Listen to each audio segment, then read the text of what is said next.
അധ്യായം 38. അക്കാലത്ത് യൂദ തന്റെ സഹോദരന്മാരെ വിട്ട് ഹീറ എന്നു പേരായ ഒരു അദുല്ലാംകാരന്റെ അടുത്തേക്ക് പോയി. അവിടെ അവൻ ഷൂവ എന്നു പേരായ ഒരു കാനാൻകാരന്റെ മകളെ കണ്ടു. അവളെ ഭാര്യയായി സ്വീകരിച്ച് അവളോട് ചേർന്നു. അവൾ ഗർഭം ധരിച്ച് ഒരു പുത്രനെ പ്രസവിച്ചു. യൂദ അവന് ഏർ എന്നു പേരിട്ടു.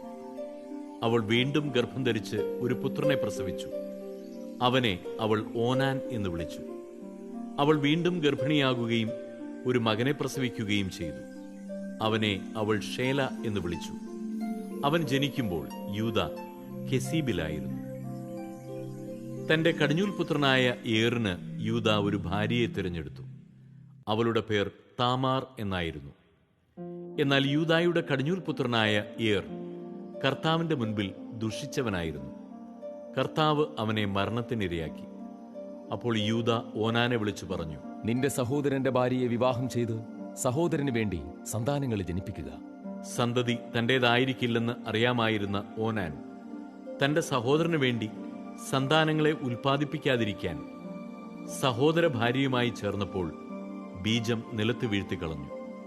അവൻ ചെയ്തത് കർത്താവിന് അനിഷ്ടമായതിനാൽ അവനെയും അവിടുന്ന് മരണത്തിനിരയാക്കി. അപ്പോൾ യൂദ തന്റെ മരുമകളായ താമാറിനോട് പറഞ്ഞു, എന്റെ മകൻ ഷേല വളരുന്നതുവരെ നിന്റെ പിതാവിന്റെ വീട്ടിൽ ഒരു വിധവയായി പാർക്കുക. അവനും സഹോദരന്മാരെ പോലെ മരിച്ചേക്കുമെന്ന് യൂദ ഭയപ്പെട്ടു. താമാർ തന്റെ പിതാവിന്റെ വീട്ടിൽ പോയി താമസിച്ചു. കുറെ നാൾ കഴിഞ്ഞ് യൂദായുടെ ഭാര്യ ഷൂവായുടെ മകൾ മരിച്ചു. ദുഃഖത്തിന് ആശ്വാസമുണ്ടായപ്പോൾ അവൻ തന്റെ സുഹൃത്ത് അദുല്ലാംകാരൻ ഹീറായുടെ കൂടെ തിമ്നായിൽ ആടുകളുടെ രോമം കത്തിരിക്കുന്നവരുടെ അടുത്തേക്ക് പോയി. നിന്റെ അമ്മായിയപ്പൻ ആടുകളുടെ രോമം മുറിക്കാൻ തിമ്നായിലേക്ക് പോകുന്നുണ്ട് എന്ന് ആളുകൾ താമാറിനോട് പറഞ്ഞു. ഷേലായിക്ക് പ്രായമായിട്ടും തന്നെ അവന് വിവാഹം ചെയ്തു കൊടുക്കുന്നില്ലെന്ന് കണ്ട് താമാർ തന്റെ വിധവാവസ്ത്രങ്ങൾ മാറ്റി ഒരു മൂടുപടം കൊണ്ട് ദേഹമാകെ മറച്ച് തിമ്നായിലേക്കുള്ള വഴിയിൽ എനയീം പട്ടണത്തിന്റെ വാതിൽക്കൽ ചെന്നിരിപ്പായി. മുഖം മൂടിയിരുന്നതുകൊണ്ട് അവളൊരു വേശ്യയാണെന്ന് യൂദ വിചാരിച്ചു. വഴിവക്കത്ത് അവളുടെ അടുത്ത് ചെന്ന് അവൻ പറഞ്ഞു, വരൂ, ഞാൻ നിന്നെ പ്രാപിക്കട്ടെ. തന്റെ മരുമകളാണ് അവളെന്ന് അവൻ അറിഞ്ഞില്ല. അവൾ ചോദിച്ചു, അങ്ങ് എനിക്ക് എന്ത് പ്രതിഫലം തരും? അവൻ പറഞ്ഞു, ആട്ടിൻകൂട്ടത്തിൽ നിന്ന് ഒരു ആട്ടിൻകുട്ടിയെ ഞാൻ കൊടുത്തയക്കാം.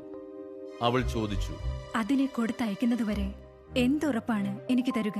അവൻ ചോദിച്ചു, ഉറപ്പായി എന്താണ് ഞാൻ നിനക്ക് തരേണ്ടത്?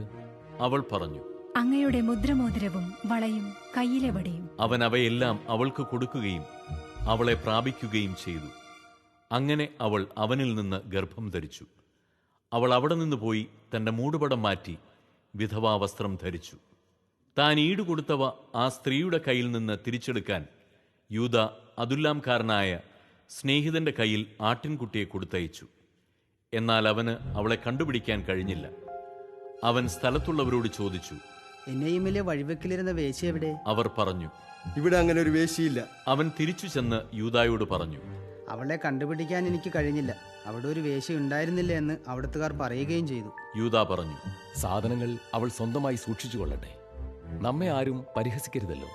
ഞാൻ ആട്ടിൻകുട്ടിയെ കൊടുത്തയച്ചു, എന്നാൽ നിനക്ക് അവളെ കണ്ടുപിടിക്കാൻ കഴിഞ്ഞില്ല. ഏതാണ്ട് 3 മാസം കഴിഞ്ഞപ്പോൾ തന്റെ മരുമകളായ താമാർ വേശ്യാവൃത്തി നടത്തിയെന്നും അവളിപ്പോൾ ഗർഭിണിയാണെന്നും യൂദ കേട്ടു. അവൻ പറഞ്ഞു, അവളെ പുറത്തിറക്കി ചുട്ടുകളയുക. അവളെ പുറത്തു കൊണ്ടുവന്നപ്പോൾ അവൾ തന്റെ അമ്മായിയപ്പന് ഒരു സന്ദേശം അയച്ചു.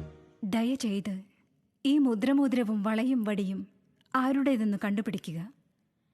ഇവയുടെ ഉടമസ്ഥനിൽ നിന്നാണ് ഞാൻ ഗർഭിണിയായത്.